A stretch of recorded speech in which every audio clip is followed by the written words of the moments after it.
Next अब इसमें पढ़ना है हमें क्वेश्चन। इसके पहले जो फार्मूले पढ़े हैं उसके आगे इस पे क्वेश्चन करते हैं।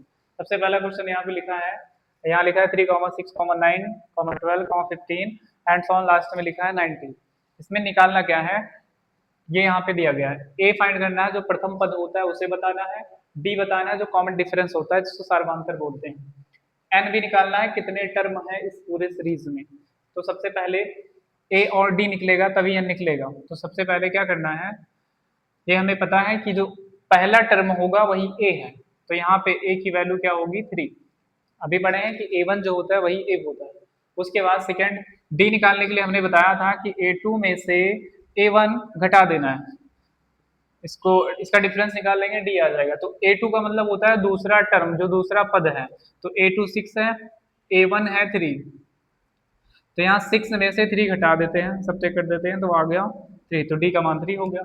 अब सिंपली आगे क्या करेंगे, एन निकालने के लिए हमने बताया है कि जो ए एन होता है वो एल के बराबर होता है। तो यहाँ लास्ट टर्म दिया गया है पहले से ही, तो यहाँ फॉर्मूला लगाएंगे L equal to A plus N minus 1 into D.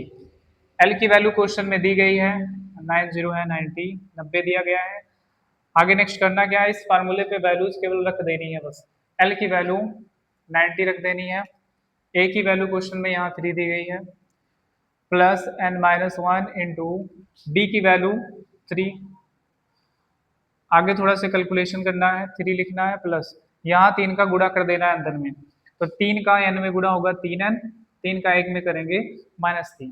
-3 में से +3 क्या करना है, घटा देना है। तो घटा देते हैं, काट देते हैं, तो बराबर हो गया 90 इक्वल टू 3n। अब यहाँ पे देखते हैं जो 3 है वो n से क्या कर रहा है, गुणा कर रहा है, तो 90 को भागी करेगा, यहीं से काट देते हैं, ये 3 9। तो n की वैल्यू आएगी 30 हो गई। तो इस प्रकार से n की वैल्यू हम निकाल लिए। आगे इसी प्रकार से Sn भी निकलेगा, n पता हो तो Sn निकाल लेंगे। अगला क्वेश्चन Sn पे करेंगे जब सम निकालना हो, बहुत सारे नंबर्स दिए हो उनका सम करेंगे।